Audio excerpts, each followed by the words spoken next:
tradicional Faculdade de Agronomia da Universidade Federal do Rio Grande do Sul foi cenário de constrangimento para um aluno negro. O então estudante Ronaldo Santos de Freitas conta que no primeiro dia de aula do 8º semestre, o professor José Antônio Costa disparou piadas de conteúdo racista. Os negrinhos da favela só têm dentes brancos porque só tomam água com flúor. Negra que nem isso em plantação de soja. Depois que nasce, é difícil de matar. Minha reação foi de total apatia, né, como se tivesse tomado uma paulada sem ver.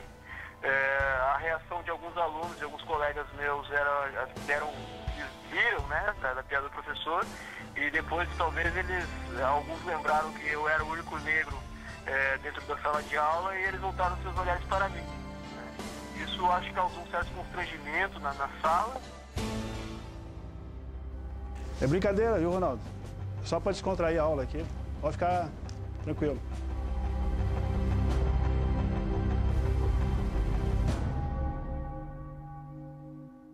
O aluno se sentiu vítima de discriminação racial em plena sala de aula. Ronaldo resolveu encaminhar o fato ao Ministério Público Federal, que ingressou com uma ação civil pública.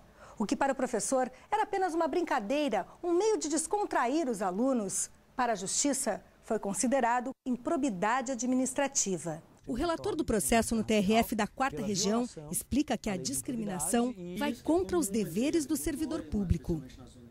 A terceira turma, por unanimidade, decidiu que essas expressões configuram, sim, por parte de um servidor público federal, professor universitário, dentro da sala de aula da Universidade Federal, atos de cunho discriminatório do ponto de vista racial.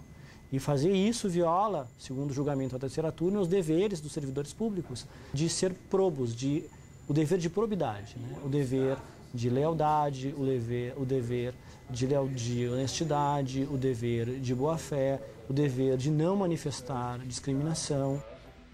A condenação é civil, equivale ao pagamento de multa de um salário mensal do professor na época. Ele também respondia a um processo criminal por racismo, que foi suspenso. Já esta ação de improbidade administrativa queria condenar a URGS e o diretor da agronomia por omissão ao apurar o fato e o professor por racismo. No primeiro julgamento, foi considerada improcedente, mas o tribunal analisou o recurso do MPF, que manteve o processo só contra o professor. Para a Justiça, o importante é o caráter educativo da decisão. Ações desse tipo, elas sinalizam para toda a comunidade, para toda a coletividade, aquilo que não deve ser feito. Hoje, aos 34 anos, o aluno é um agrônomo bem-sucedido. Ronaldo trabalha para uma grande empresa de cosméticos na Amazônia. Na época, procurou a ajuda do tio, que é representante de uma ONG de direitos quilombolas, para chegar até a Justiça.